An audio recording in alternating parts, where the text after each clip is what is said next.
Hi, I'm IKEA, and for today's video, I want to ramble on a little bit about a recent 24 hours that I spent on a new account, as that is why we are staring at an empty wall. And I took that account from a fresh DC start all the way to where I could get it in 24 hours, and that ended up being basically towards the end of Warlords of New York, getting all the way through. And we have ended up at this point where I am here with this character in the White House, and they are SHD level 1. In doing so, we went through the base game. I leveled them up all the way. Of course, we could have boosted, gone to Warlords of New York right away. I wanted to re-experience the base game. That's the reason I went through all of it. The base game, Warlords, World Tiers from 1 to 5, doing the invasion. And then the second I hit World Tier 5, I jumped into the chopper and went over to Warlords of New York and went through all that as well. And that ended up being basically 23 hours and 30 minutes, basically. And then we faffed around for 30 minutes and then ended the streams there, as that was two 12-hour streams. And I quite enjoyed my time there, but I kind of want to give some of my thoughts, and we'll go also over some of how long some of the things took, as parts of it were a little bit surprising to me, as I went through it all the way solo with no outside help, no one helping me boost, no calls for backup either, meaning that, yeah, that it was slow going, but I kind of wanted to see how that went. And yeah, we've ended up now at SHD level 1, and yeah, let's jump into the base game, and we'll start it off there. And for the footage, I'll be using my VODs channel, which has existed now for a while. I haven't really advertised it. I'll link it down here below. It is just a repository for all my VODs over on Twitch, and I have been keeping basically every stream that I've done over on Twitch does exist on here. They are timestamped and stuff. Some of them are out of order due to how I uploaded them, batch uploaded them, without keeping it clean. But the more recent stuff is more all just in sequence. And yeah, to jump into the base game, and as we head into a lot of base game footage to start off with, as it will go over several parts and will basically be the entirety of the first day of streaming, as I did two 12-hour streams combined to make 24 hours, and that 24 hours was basically the challenge of it. How far could I get an account in 24 hours? That's basically the premise that I set myself. And it turns out that the answer to that, to just answer right away, is basically just to SHD level 1 and I have a half hour, basically, which is a lot less than my original guess, and we'll go into those kind of guesses and also the actual times that it takes in a little bit. And the reason I also went with, because of course we could do a Warlord stars, as I show up there, but I chose to do a main game start. I wanted to re-experience the base game as well. This is a completely new account, so it is an account that doesn't have anything of anything. It is completely a puppy, and that was kind of also what I wanted, is because of course I could do the base game start and go through all of it just on my first alt account, as this is my second alt account, making it my actual third account. Well, I could have done that. I also wanted to re-experience basically how it is to be an SHD1 agent, basically, which is the more interesting part for me. Although, of course, to just coincide with that, I decided to just make it a 24-hour run and go through and kind of re-experience the base game. It has been quite a while. The last time that I've actually done a base game run is a little bit before expertise came in, which I believe would be season 9 then. So like, yeah, before basically the newer seasons were added in, back when we did the reruns. And that was what is now currently my World Tier 5 character on my second account. I'll just do them like that, as alt account is now a little bit hard, as there are two of them. And yeah, we start off with just making a quick character and jumping in right away. My thing was I wanted to watch most of the cutscenes as I haven't experienced them in a while, beyond this little introduction part, which we quite often do see as we're sometimes use it for farming exotic components. But yeah, beyond that, I usually don't watch the other cutscenes and such, and skip these even as well quite often. So I wanted to do that. I wanted to listen to most of the phones that I picked up, and was basically a guided tour as well, as I well, I didn't have a premeditated path through the entire game because that'd be a bit too much to like plan out. But I know where most of the things that I want to talk about were, so we would sometimes take a detour, go to an echo, talk about it for a second, and then move on. And I quite enjoyed it. That also means that I did, of course, do it not as fast as I could have done, as especially if you use group scaling, you can go a lot faster. Mostly because you gain experience a lot quicker as you gain experience at the level that you're basically boosted to, while your requirements stay 2 levels behind you for leveling up, which increases the speed at which you level. And also, of course, if you're getting carried with callback for backup or being carried by a friend, or for instance, in case I kind of recruited some of my viewers to assist, they could also, of course, fast travel you to the missions, to the safe houses, saving quite a lot of running around time. But yeah, I wanted to do it as a stipulation, basically completely without outside interference. Also, as well, I could have even, as I have the ability to dual box, I could have even carried myself with my main character and then just fast travel them around to all of the safe houses or something. I didn't want to do any of those. I just wanted to kind of experience the game once more. So that means as well that if you're actually wanting to use this as a guide, you definitely have the option of just doing a Warlord start if you are more interested in the end game of Division. Because while a lot of people recommend going through the base game completely on your first run through, which especially if you are interested in a little bit of knowing the story, knowing that kind of stuff, knowing basically what's going on, it is recommended. I would totally recommend to most people to do base game, go through the world tiers, and then go through Warlords of New York. As it is a quite enjoyable experience, especially the first time, especially when you don't know what you're doing. It is a great tutorial. But also what I've done for some people, as some people are very much more interested mechanically in the game, and they don't really care about stories in game. They just want to get to the end game of a game and be at that, and go through basically the end game part of it, which for Division is actually a pretty strong end game, as that's really where for most of us most of the game is, where some games basically do not have a decent enough end game at all, and that means that they basically suffer once you reach that point, so you might as well just enjoy the base game. In Division, getting to the end game is also a viable thing to do. So for those people, I have at some points recommended to just do a Warlord start. Just go through Warlords. Warlords by itself is already a decent enough tutorial, I feel, as it is long enough and enough things to do for you to get acquainted with the game. It shows you a lot of the stuff in a story environment where you're not as tied to difficulties and such, and can just enjoy the game going through it. And that's mostly because, as I'll point out the times here, I will first say my initial guess for getting through the game was that it would take around 12 hours for the base game, a further 4-ish hours for world tiers, and then another 5 hours for Warlords of New York, although 5.5 hours, as I have quite recently actually done a run unassisted through Warlords, and that ends up around like 5.5 hours.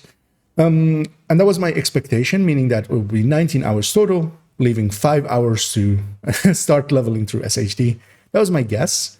It turns out eventually, as I've also cut up the parts for the uploads on the VODs channel into, to 2 6-hour parts for the base game for the first day, another 2-hour part on the second day was still for the base game, meaning that it took me a little bit over 14 hours to 14 hours and like 10-ish minutes to get from the base game to finishing Capital and going into World Tier 1. And that was a little bit surprising. Yeah, that was 2 hours more than I had guessed. My other guesses were a little bit closer, as then it took 4 hours and 10-ish minutes to get from World Tier 1 all the way to World Tier 5.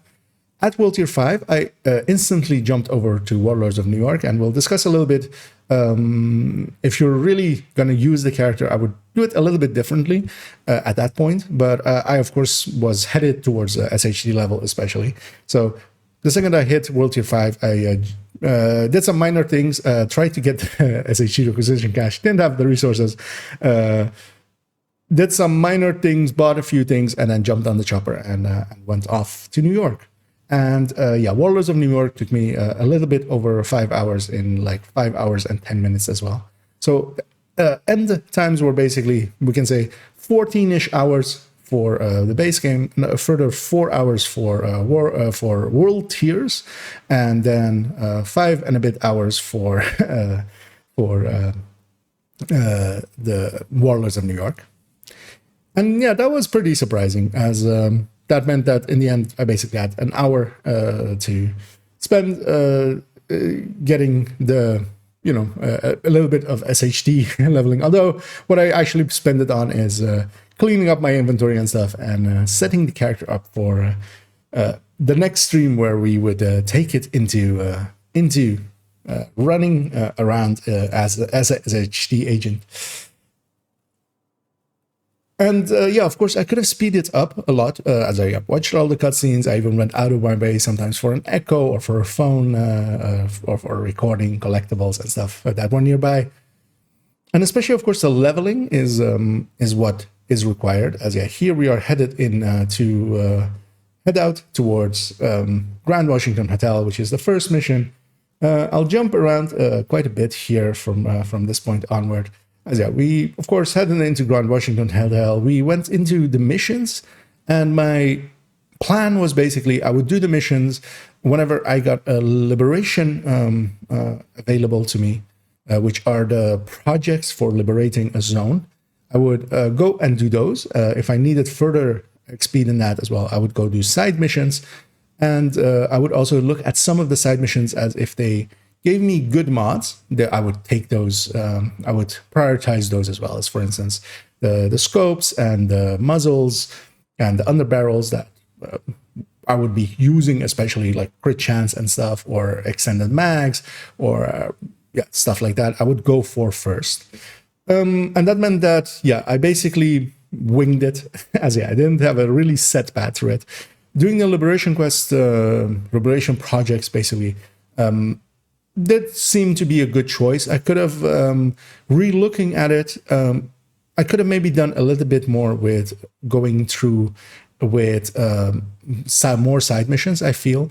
Might have been a little bit faster, but I don't feel I could knock off more than 2 hours off of it, even without no faffing about, as I faff about quite a bit. It would still take quite a while.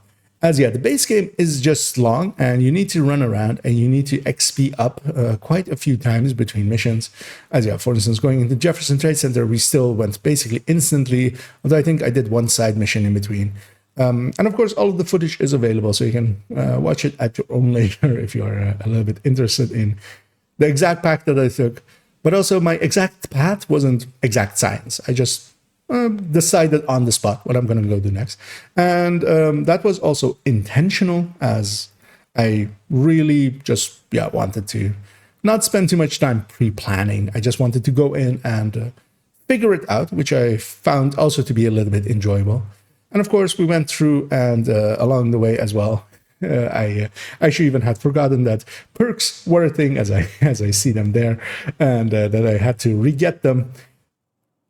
As yeah, it has been quite a while of a fresh character, and you forget a lot of things, as the things that you miss, not having any of the mods, not having any of the little bonuses, XPs or something, or even like I fast traveled to the White House at the point because I was out of medpacks, but I hadn't gotten the perk yet that gives you medpacks if you fast travel to a safe space.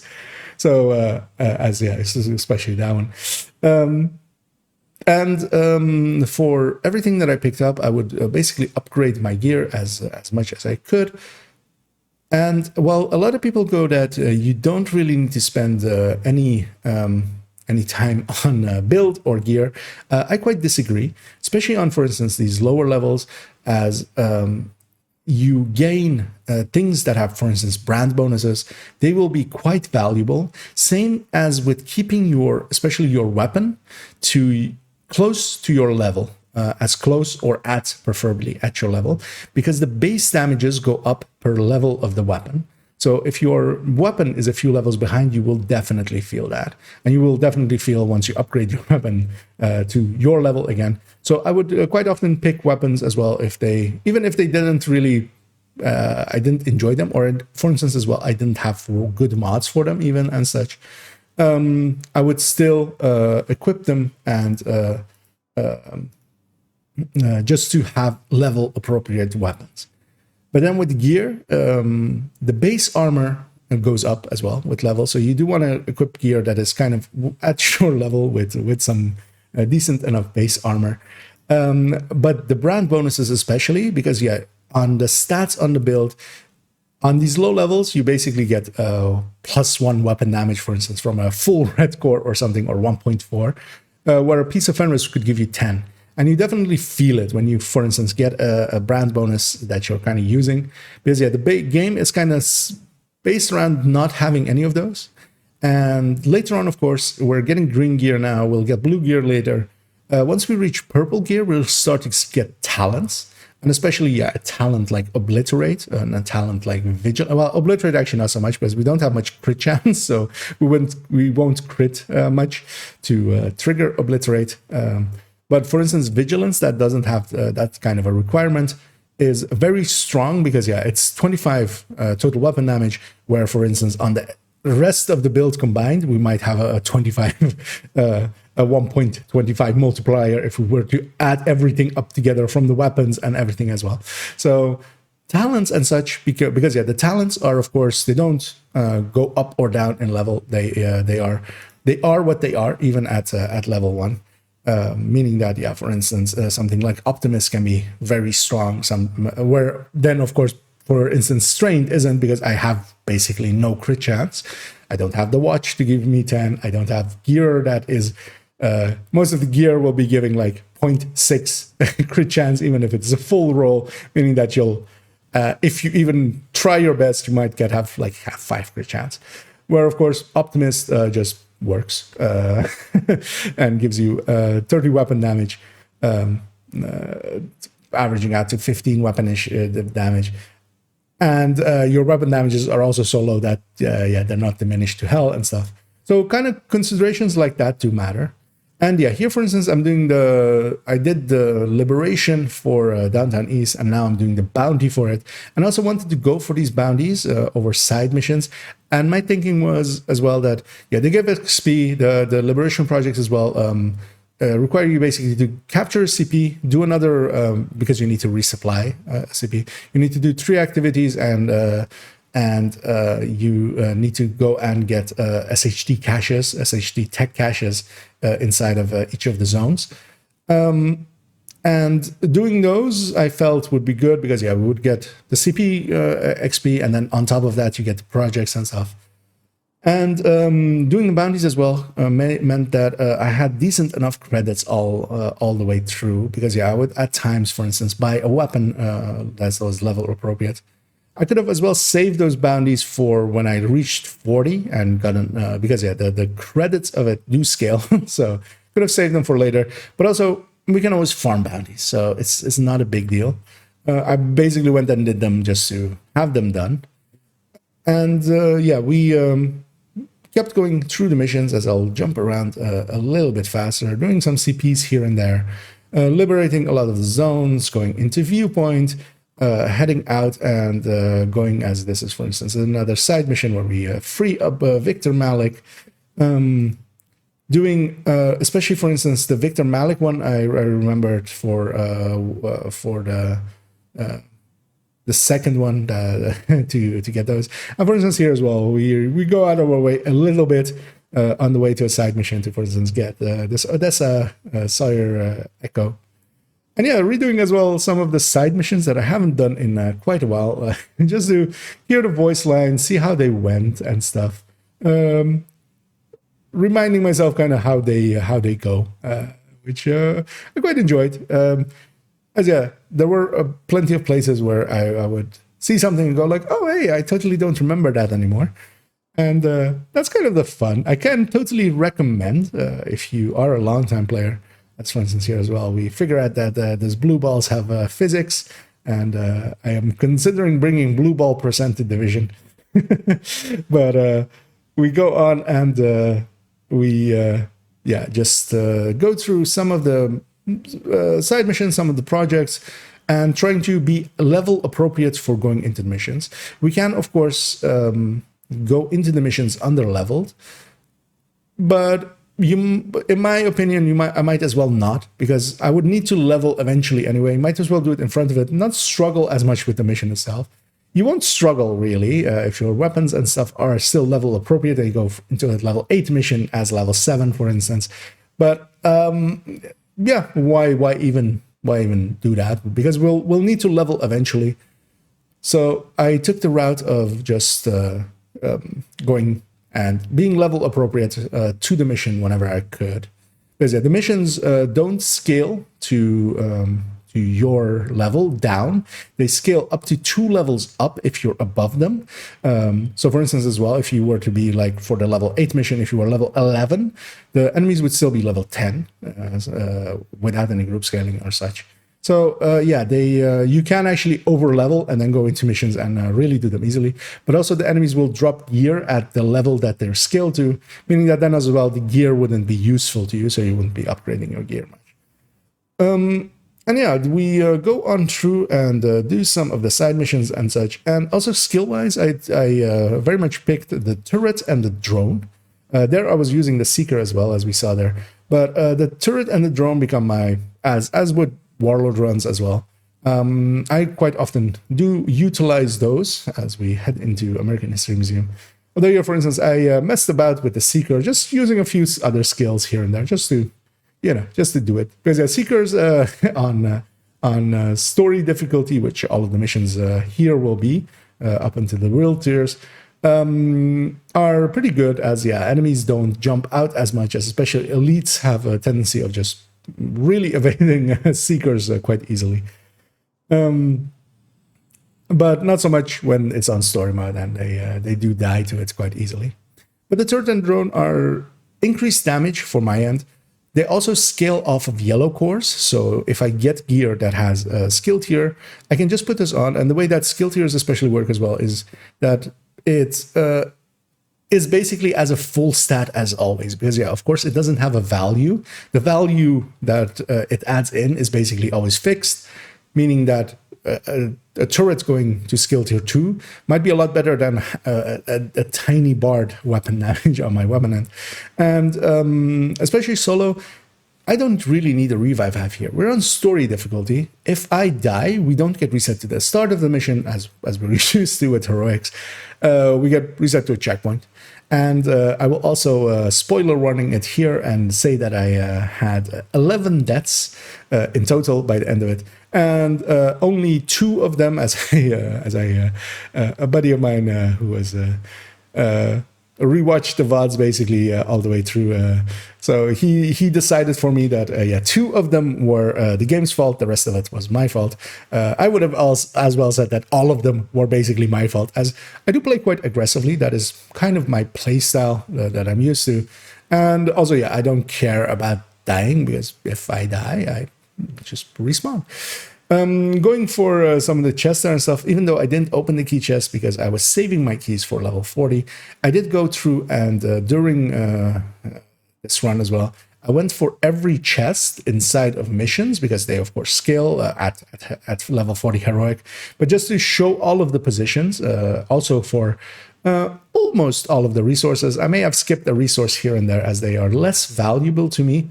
But yeah, I went and did show all of the loot locations. And also, of course, all of the... some have basically are in secret rooms or something. For instance, in Air and Space, there is the balloons one, or for, you know, the rooms in Wall Street, of course, and such. So I went and did all of those as well. And those, of course, also eat up a little bit of time. So yeah, not doing them. And they are also not recommended while leveling. But they are recommended while when you're at endgame. And yeah, we went and did some more side missions and stuff, and headed into going through the missions. And also, of course, I can't fast travel to any of the missions, so I need to make the runs there. I need to make the runs to safe houses and stuff. That eats up a lot of time as well. But also, yeah, it gets you through the world a little bit. And nowadays, with fast traveling from everywhere to everywhere and just running to just activities and just running similar paths through all the activities, I kind of enjoyed going through and, you know, going paths that I hadn't been through a while. I oftentimes as well picked routes that I don't, streets that I basically never go down, just to remind myself what we saw in there. And as well, yeah, some missions were a little bit more sloppy than others. It's actually quite funny how the scaling is not as great as we would want it to be, because a lot of this was, of course, reworked from Gear 1.0 to Gear 2.0. And I felt, especially from level 10 to level 15, that it was actually a little bit overskilled, and then it became super easy again. Because mostly as well, it needs to be like story difficulty, so it shouldn't be hard at all. But of course, we don't have any gear, like real gear set up. And yeah, just keeping stuff up, and that's also what I did, and modding them up from time to time. As we went through Air and Space, and as we move on and do a few, did a few CPs, unlocked a few stuff. And yeah, the CPs were required for the project. So in every zone, I did usually pick a CP just for the liberation. Sometimes I would pick the CP also as for its fast travel opportunity. For instance, taking Taxi Graveyard, the one that is nearest to Roosevelt, as the one for in that zone, for instance, just so I could fast travel off of it to Roosevelt. And here we are at basically the 5-hour mark, and well, 10 minutes to it. And we are in Jefferson Plaza, which is decently far in. But of course, yeah, it gets slower and slower as we went up through the level, as we would need. Basically, the leveling slowed down as the kill XP ratio towards how much of my level it is goes down. That is how they basically scale it, making it take a little bit longer as you go up through the levels. And then, yeah, we move on through getting to some more of the side missions. And most of them are required, yeah, just to level up. You usually needed, or I usually needed, a project and one side mission. Was how it ended up working most of the time. So we do a mission, go do the zone that the mission was in, basically, and then head off and... which required a CP, do its bounty, and then also go and deal with usually one side mission. And yeah, the side missions, I would definitely pick the things that gave mods that I would use first over anything else. Some I did clear as well for bounty locations, as they are used for bounty locations, and I picked them just to have the bounty go into some place useful. As yeah, we're heading towards the end of the part 1 of day 1, as I've labeled them there, and yeah, we also took a few world names and stuff. We went around and yeah, got some of the SHD tech, as that is what I'm doing here. The world names as well do start spawning at around level 10-ish. And you can go and start building up your snitch card collection. And let's move on over to part 2 of day 1, and we'll discuss it a little bit faster than these parts as we head into part 2. One thing that was interesting as well was that I totally, I remembered it as soon as it happened, but I totally kind of forgotten that, the settlements upgrade over time and get, progressively more good looking. Same for the base of operations, the White House. That of course, was the case, but it has been, again, a while. So it was cool to see, for instance, theater in its bare form and then slowly go to the form that I'm used to it, and most of us will be at level 40.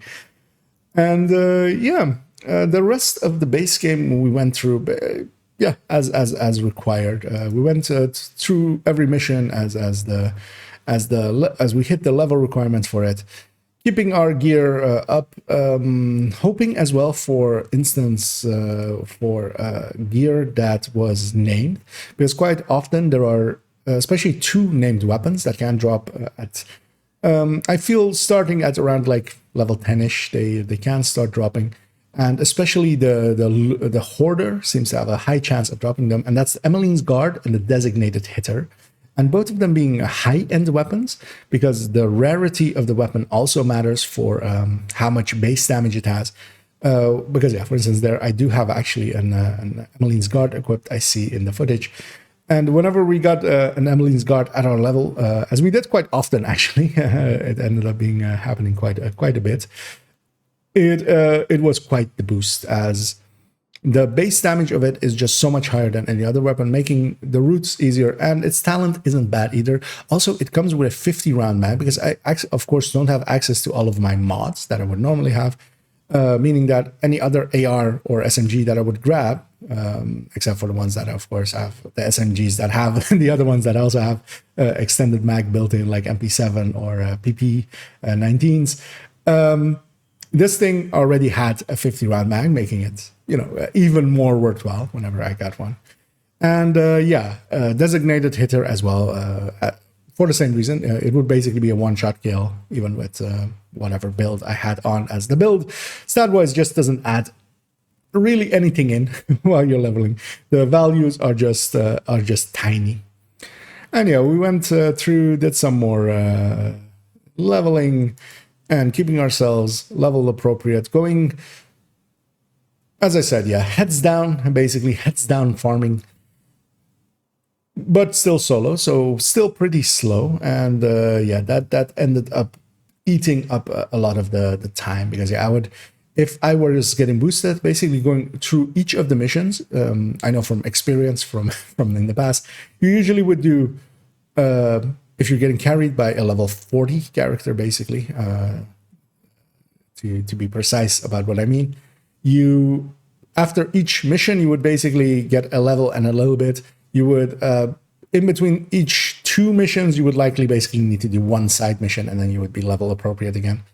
And of course, you wouldn't even need to be level appropriate, because you're getting group scaled. While the level requirements for some things still exist, for instance, for capital, for you to actually yourself be level 30, you can't get group scaled up to that. All of the other missions will get, you will get group scaling up, and that the way that group scaling as well works is that it increases your gear, the stats on it, basically as if they were those values on level 38 gear, as you get group scaled to level 38 when you're with a level 40 character alongside of you. As we went through more missions, more side missions. But I kind of wanted to experience it solo, although I wouldn't even recommend this for second-time playthroughs for players, even if you don't have anybody that assists you, because sometimes you also, it's not even like not having anybody for that, but you just don't want to burden others.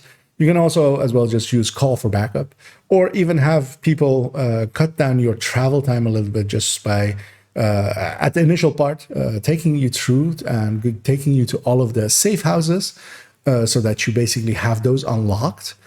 Because as well, what I would say, experiencing this, even if you go back in and you want to re-experience it, it's nice to just go at the pace that you want to be. And you can't usually do that when you are in a group.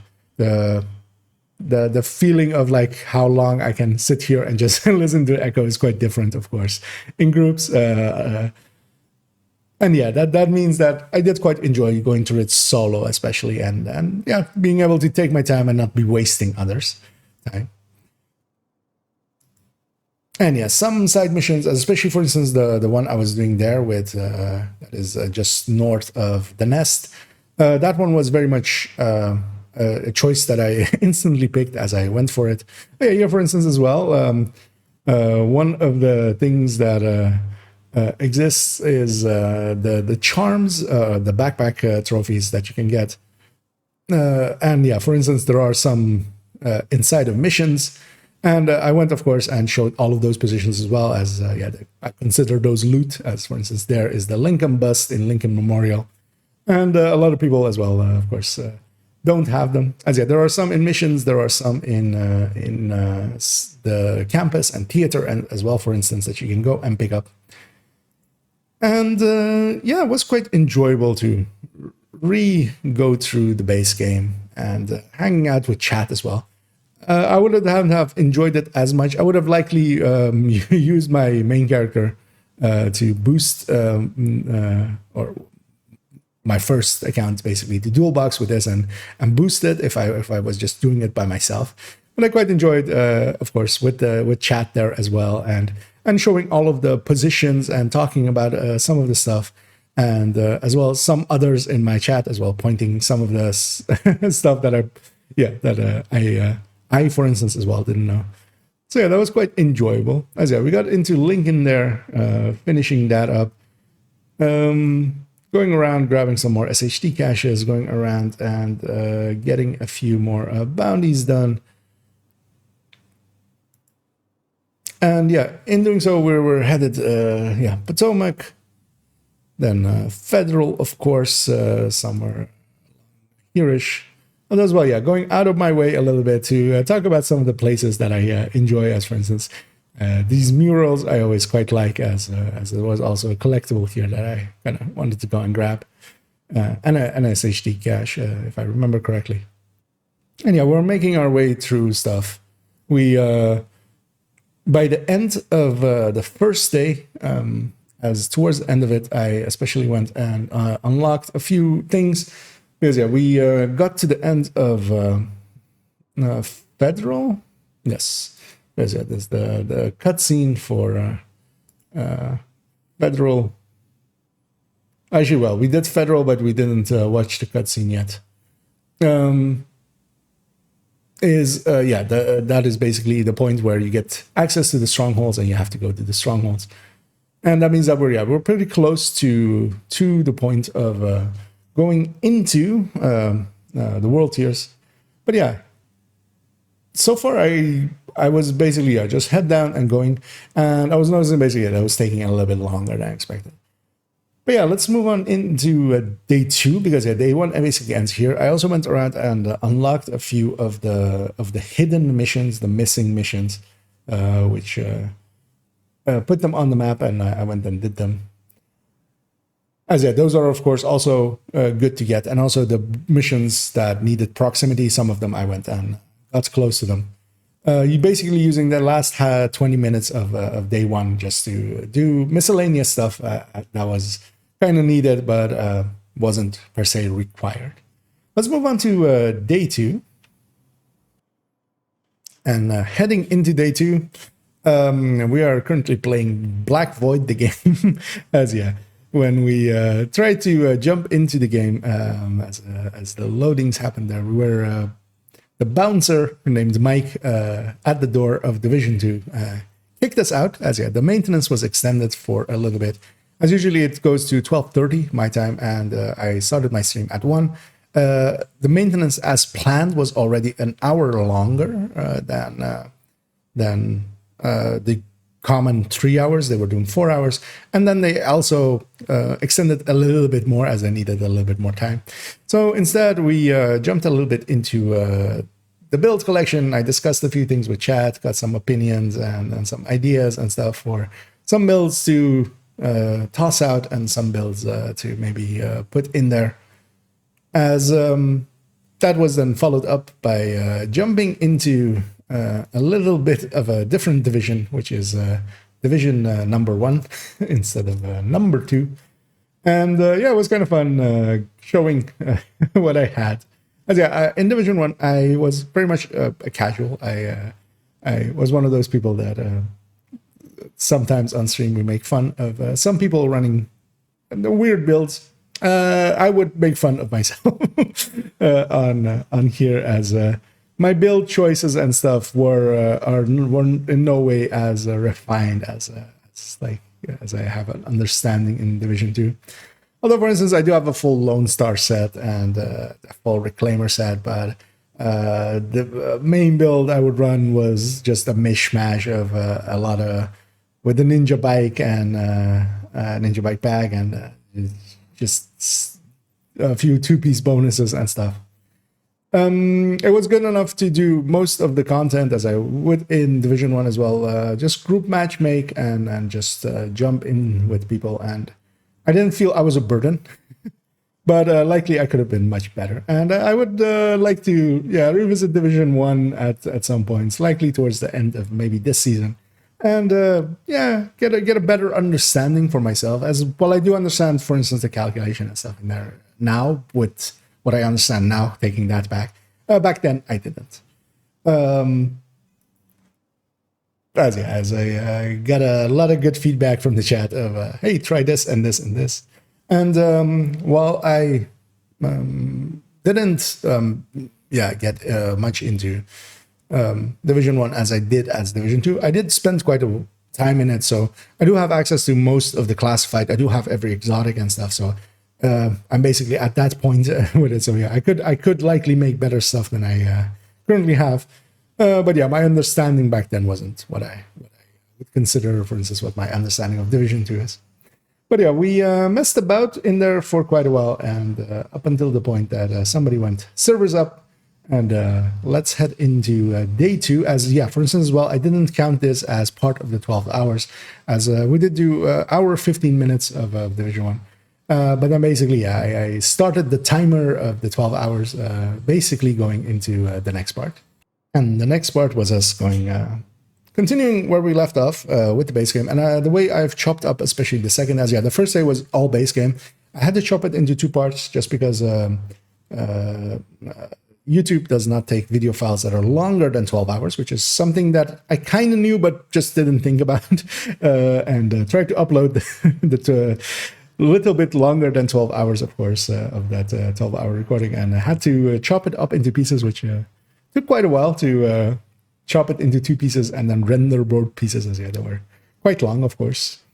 As we're heading into back where we left off. And this part is basically 2 hours and 15 minutes, meaning that, yeah, around 14-ish hours is what it took us to get all the way with the 12 hours of the first day. And then here, starting off with District Union right away with the first stronghold. And yeah, we'll basically have 3 strongholds to do, and some leveling in between. And of course, these last few levels of leveling take the longest, so that's why they... it took 2-ish hours, and I'll speed this up as well to 2 times speed as I fumble to find where that option is, of course. And yeah, at this point as well, I was decently geared up. I was getting Emmeline's guards quite often. I was keeping sometimes bonuses, especially from brand bonuses, just going. I think I even had Obliterate, and that helped a little bit. And one of the things that became a little bit, well, started in hindsight became obvious, is that this account is a little bit lucky, and we'll discuss that especially as we go on. Mostly though, once we get to SHD level, it became a little bit obvious. And of course, luck is RNG. It's not that the account is lucky. It's just that I got lucky a little bit and got the things that I was after, as it's mostly not even that stuff drops, because stuff will drop. It's stuff that you need that drops. Because the game doesn't know what you need. At least we hope. We hope it's not as smart, but maybe it is. As yeah, sometimes it does. It does feel like that. Going through district, doing a few side missions after, so we had leveled far enough so that we can go and do Roosevelt, which was the next stronghold that unlocks, of course. Yeah, doing some bounties in between. And then, of course, one thing as well is making the runs to mission. As of course nowadays we just fast travel to every mission. As actually here, one of the reasons I had went and captured specifically Taxi Graveyard, which I'm fast traveling to there, is that yeah, it would be handy for the run to Roosevelt, because yeah, it's the closest thing to Roosevelt, because otherwise you have to go from the safe house or from Potomac, as I'm explaining there as well, likely. And one of the old things was as well that got reminded by doing these runs is but yeah, in the past as well, we couldn't fast travel to invaded mission a long time ago. This is in the base game time in year one. We couldn't fast travel to invaded mission. So, for instance, I quite vividly remember with clanmates making the run to Roosevelt after we unlocked it with the invasion. And yeah, going all the way over this bridge, and how much stuff spawns here and how much of a hassle it is. But yeah, having to go through these things again was kind of enjoyable, and yeah, kind of jogged my memory and reminded me of those kinds of things. As yeah, we head into Roosevelt and we go and clean up and try to murder Emmeline Shaw. Although of course, as a spoiler warning, we do not get her, as she did not want to sing the song that I'm on a boat. And by not doing that, she wasn't on that boat. And yeah, we're getting all of the loot as well. For instance, there, as I was on the pier at the end of Roosevelt, going out of my way to basically show all loot locations. Especially in New York missions, for instance, I do find, or even in DC, there's a few just that a lot of people skip, or a few small secrets, especially, for instance, the Grand Washington Hotel key. I feel most people skip, and it's an easy extra 2 chests, I feel, so I wouldn't choose to do that. As we head into the capital, eventually heading in, and for instance here, I have a designated hitter, and yeah, it being a high-end weapon means that yeah, it does do the killing pretty well, the killing part. One tapping reds on the body, so that helps and makes stuff a little faster. And yeah, those high-end weapons are quite handy, and whenever you get them, it's a good endorphin hit. As we get the chopper up and stuff, and we get the capital mission complete, and we head out and fire the flare. And at that point, we get the pop-up of advancing to World Tier 1, starting in 1 minute. And yeah, that was the end of the base game part. And yeah, indeed, it took us like 14 hours, which was 2 hours longer than I expected. As my guess was, yeah, 12-ish hours. That was going off of a little bit of memory, but mostly as well, like extrapolating, as it takes around 10 hours when you're getting boosted. And I was expecting, let's add 2 hours for all the running around. It turned out that there was a little bit more running around than I remembered. And yeah, let's move on into the world tiers. And yeah, the world tiers start off with a nice little cutscene with us getting our real true patriot out of us by doing some fireworks. And of course, that gets followed up with the invasion by our dearest of friends of Black Tusk, led by White Tusk. And yeah, they come in and spoil our day, as we have just cleaned up the DC. They come and make a mess and have a rave in our backyard. And that means that, yeah, we have to go and kill them. We cannot let that stand. And yeah, the invasion part is a lot shorter than as I remember correctly as well, from in comparison to the base game.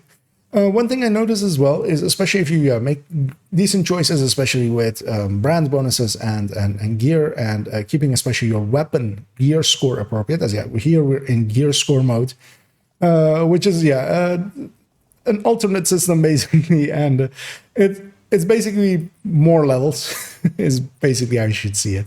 There is just instead of it being 40 levels of gear, it's a lot smaller gradations, but there's up to 515 levels of it basically.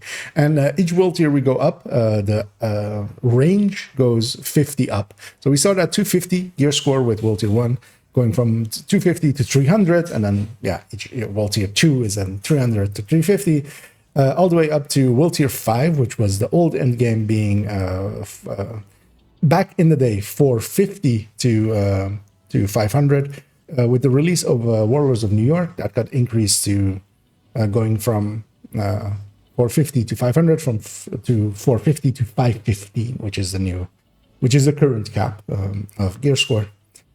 And yeah, here again, keeping especially the gun level appropriate helped a lot, and the gear, trying to get brand bonuses or talents, and otherwise going for the base armors, just so I'm not super squishy. But it went decently smooth, as it always does. You can kind of just blow through it, going from mission to mission, then doing a stronghold, which is what I did. You can, of course, as well. There is no set route, basically. You can do all of the missions leading into the strongholds, unlocking all 3 strongholds at once, and then doing all 3 strongholds, for instance, is an option. Which is actually the recommended way, because especially if you are somewhat cheesing it, as there was a cheese available to me here as well, without even going and getting help from another account. One thing I could have done is made a character and boosted it to world tier gone, and did the initial part just so we reached the White House, gotten up to the point where we get a skill, boosted them to world tier 5, and then maybe and then just taking especially the weapon off of that and giving it to this character, meaning that she has then at that point a world tier 5 weapon, and that will basically it's a CTAR with like reformation, if I remember correctly, is the one that you get. Even that would basically one-shot everything at this world tier. And that would then make it a smart choice, because yeah, the enemy armor and health scaling goes up as we go up through the world tiers. It would have been actually then the smart thing to do of doing all of these missions in world tier 1, because the progress on them does remain as you go up the world tiers, and then doing a stronghold going up in world tier, doing another stronghold going up in world tier. But here I was using the missions, the prerequisite missions, to use them to gear up so I could do the stronghold easily enough. So I did basically 2 missions and the stronghold, 2 missions, stronghold, 2 missions, stronghold. Although I didn't go the route, as some places say, that you basically have to go the set route of a DUA first or something. You don't. That's yeah, you just don't. In my case, I went Roosevelt first, which I consider the hardest, and especially the earliest world. As we go up in the world tiers, they become a little bit more difficult, as yeah, you need a little bit more better gear to be at the same level of it. And I chose to especially go do and Roosevelt first, as I would consider that one the harder one of the 3 invaded missions. And then I believe I did then afterwards Capital, and then DUA. And yeah, the world tier parts isn't hard. One thing as well, going through it, is that you do get a bunch of bounties, which are normal level Black Dust bounties, and all of them also give specialization points, the same way that daily missions do. So going through this, it is actually quite valuable. As we'll jump through here, as yeah, the world tiers is basically 6 missions and 4 strongholds. So the 3 strongholds, and then yeah, at world tier 4 we get access to Tidal Basin, which is our 4th stronghold. One thing as well is that I've forgotten about, because I don't have a character or account that really needs blueprints anymore, and account share blueprints is still work. So at world tiers, as we saw there, as I'll jump back a little bit, Inaya does sell blueprints at world tier. So actually, if you are farming blueprints, and she sells 2, and these will refill every week, and it will be the same 2 across all characters in the same way that vendors are, so you can't use multiple characters to cheese it that way. But yeah, maybe keeping a world tier 5 characters as like spoiler warning for the future. I will keep a World Tier 5 character, and I will each week as well go and get the one free blueprint of Inaya. It's not much, of course, in comparison to all the CPs and all the invasion missions I'll be doing myself and getting a lot of blueprints, but it's a few extra blueprints. Why not get them? But yeah, that's also the reason still why, yeah, it does say that you can get blueprints at the vendor at level 40. Of course, she does not sell blueprints, but at World Tier, although here she's not even World Tier 5, it's World Tier like 2 or something, she does indeed sell blueprints, and at World Tier 5 as well. And yeah, I went through as well, and didn't even spend much time gearing up. Of course, at World Tiers as well, we start getting access to the specializations and also access to getting the field research. As yeah, for this account, I did not buy Ultimate or anything. I just bought the Warlords edition, meaning that yeah, we have to do the field recon to unlock the gunner, technician, and firewall. So I even started some of those just to get some of the things on them done. As we move on through the World Tiers and do the Berserk Cruises missions for each of the strongholds, and then go do the strongholds.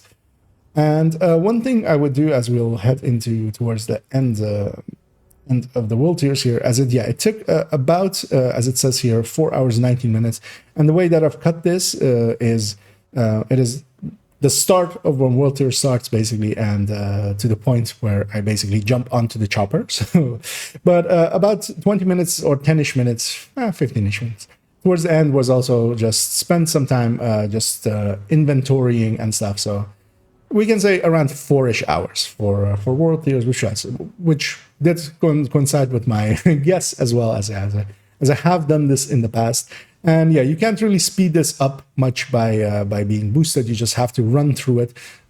By being boosted, you just do go faster inside of the missions a little bit, of course, because if there was a level 40 Eclipse here, they could just jammer Paul Swans with a Val and everything would be dead.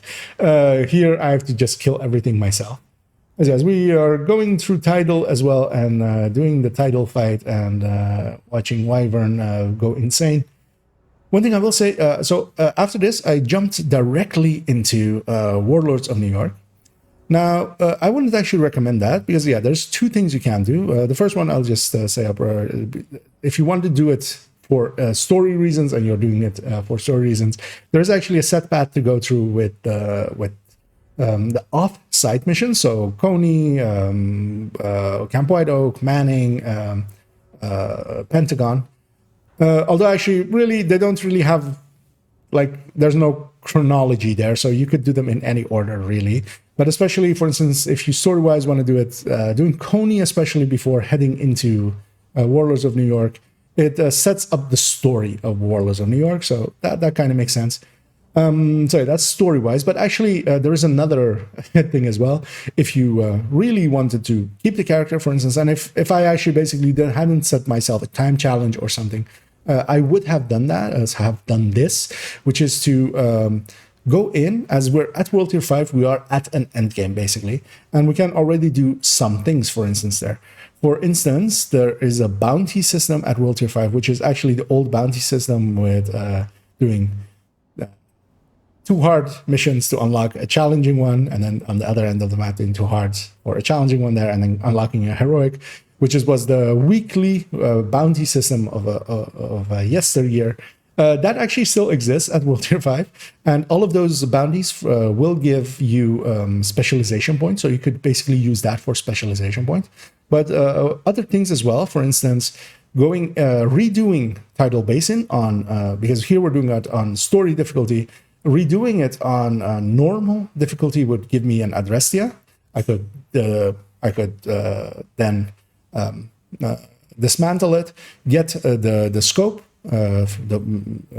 and start the Nemesis quest, and then, for instance, go do the Stronghold, that is the weekly invaded on World Tier 5, because the weekly invasion on World Tier 5 isn't the exact same as the level 40 invasion. They can, of course, overlap, but that would just be RNG. Most of the times, it will be a different stronghold than you will have at World Tier 5. So what you can do is already get one part of the Nemesis, and then when you go through WONY, you have the chance of getting another part for the Nemesis, letting you have 2 parts of the Nemesis pretty quickly. Although, of course, with it being fixed to each stronghold except for manning. That means that yeah, if you unless you get manning, you're basically guaranteed. But then you would have to like get lucky and have the other stronghold be the unlocked one, or you might even have a Grand Washington Hotel in World Tier 5, and yeah, you might go and then you can, after you have one of the stronghold parts, you can go do Grand Washington Hotel, and at that point the blueprint drops, so you could even go and get the blueprint and maybe just farm it out. So there is stuff like that. You could even go and get the Chatterbox or the Dutch City Holster or the Liberty. Although of course those things I would say you're better off doing them at World Tier. Not at world tiers, but keeping them for SHD levels, because the things you need to do for them, you could use those to level up in early SHD levels. As here, we have reached World Tier 5 after doing title, and we are basically at endgame. And yeah, basically that's some inventorying. As you're here at 413, we ended that. And then we run over here. Jump on the chopper. Although I did try to as well get the SHD requisition project, because that also of course is available to give us an extra exotic. I didn't have enough steel for it, and I didn't want to hang around here and try to get more steel. So instead we just jumped on over to Warlords of New York. And yeah, I feel most players will be pretty familiar with Warlords of New York as how popular watch alts are, and for good reason. They're really good. There is no better source really for for resources, especially for a little bit higher level players. And yeah, doing WONY as I chow down there during a cutscene. I did, of course, need to feed and take care of myself, as yeah, the 12-hour streams. Although even the second day was closer to 14 hours by the end of it, with an hour and a half spent on Division 1 as well. And yeah, that meant that I did need to keep myself alive, as indeed, if you die in real life, you also die in the game, which is yeah, no revive hive can save you from that. And yeah, we did watch all of the cutscenes, which I usually don't do with Warlord runs. So that was, yeah, because usually we skip them for time. But it was fun to re-see them and talk a little bit about their lore and stuff. And you know, Warlords of New York, of course, I've even had footage on my channel during, which is one of my earliest content that I did. It was a guided tour through Warlords of New York, which I basically did the same thing. Doing a solo run through Warlords of New York. That one a little bit more for lore-wise and just talking about a lot of stuff. This one is a little bit more mechanically and just talking about mechanics and stuff. And yeah, the sets route I always have through Warlords of New York, and I kept that up here, is to basically go in a circle, starting from Parnell, going into Connolly, then Dragov, then Kajika, which basically goes through a big circle through the map. Although, of course, what will happen, and that also did happen, is that if you do not use call for backup or any person group scaling you up, you will need to do more stuff than just the required parts. If you're getting group scaled, if you're getting carried, for instance, or boosted, you will be level 40 doing all of the required parts. So you can just go to the safe houses, even skipping the prerequisite side missions for them, for two of them, or well, for three of them actually, where you go and get the drone or liberate that CP or get the footage off of the turrets. You can skip those and go directly to the safe houses, and doing that and the missions and the required Castle Clinton, for instance, doing all of those will be enough for a character to be level 40 if they're getting group scaled. When you're not getting group scaled, that is not the case. So by the end of all of the required parts, we will be level 38-ish and a bit. That is usually where it ends up. That means that, well, we could go do activities, although activities is basically a 10th of a level, so we would need to basically do 20 activities, which takes a while. There are the other options that we have, and the ones that I did take, is there are some side missions available. So there's the side mission at the Federal Reserve. There's a side mission at like the underground shopping thingy up north. For instance, I took both of those and then I combined that with one of the liberation projects again. And for that one, I took the Wall Street one, the financial district one.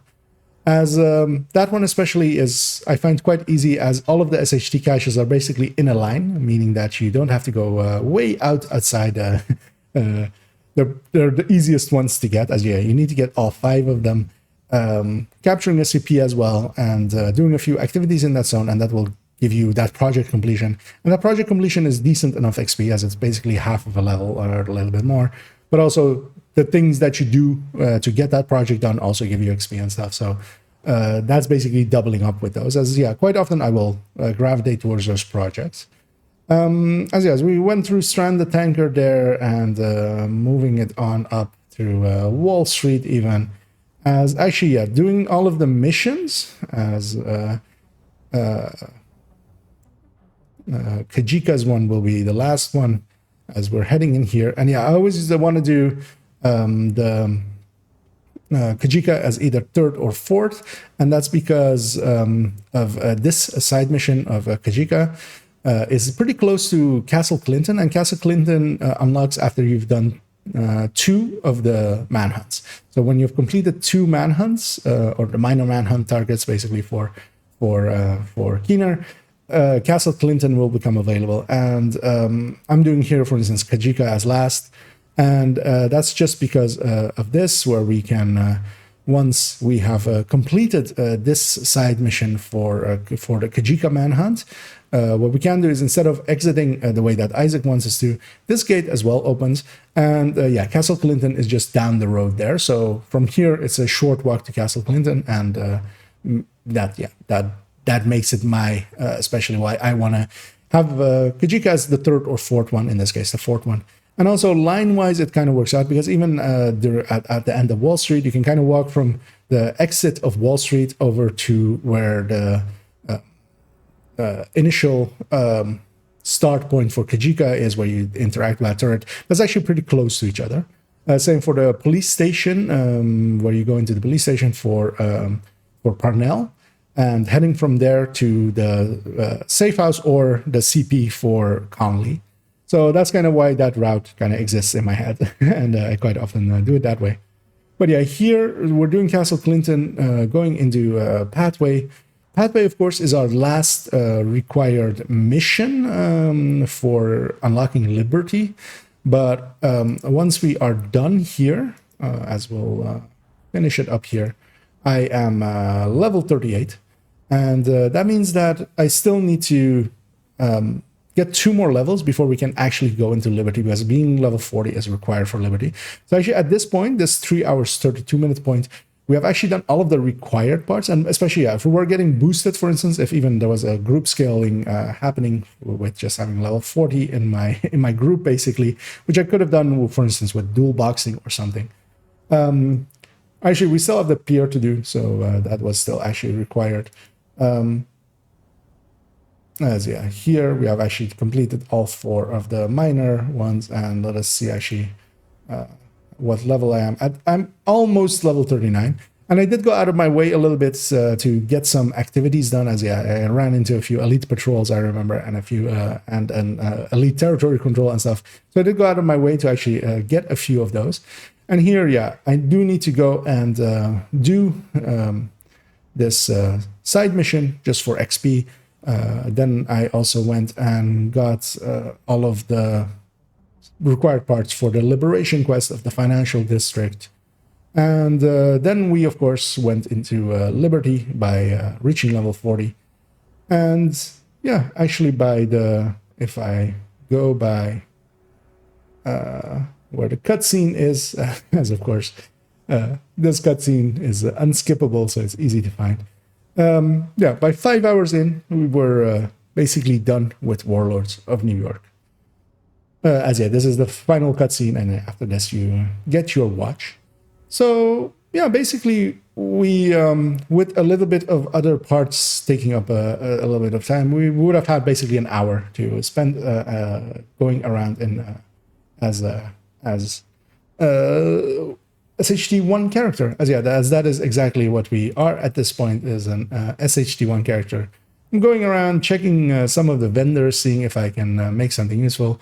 I went and started the manhunt. That's what I first went and did. And as well, before logging off, I decided here, of course, we were basically done with the 12 hours at some point. So I'm trying to see if I can find the point where I have the character screen up as I have there. And yeah, we have 23 hours, 56 minutes on the character there.